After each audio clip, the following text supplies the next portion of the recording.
Alam niya, nagigilty talaga ako kay Maddie eh. Kasi itong Tenderu baby cologne niya, ako nakakaubos, day. Grabe. Ginagawa ko talaga siyang daily use. Katulad niya, no, may lakad kami, pero eto rin yung perfume ko. Nakikihati ako sa kanya.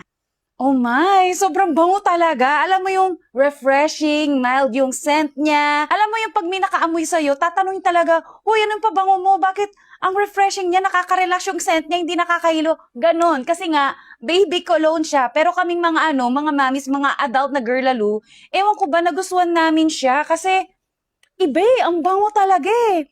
Ang bango, grabe.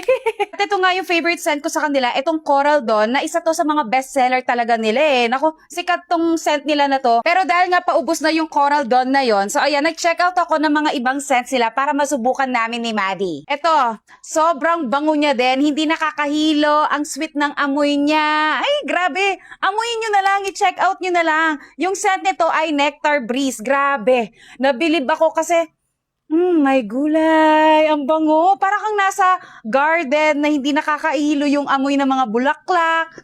Ganun. Tapos parang ang presko ng amoy. Tapos fruity, yung scent niya. Basta ang bango niya. Ngayon, curious ka sa amoy ng Tenderu Baby Cologne, no? Yan yung Yellow Basket, mag-check out ka na. Basta wag mong kakalimutan, itong dalawang scents nila, sobrang bango nila. Coral Dawn and Nectar Breeze.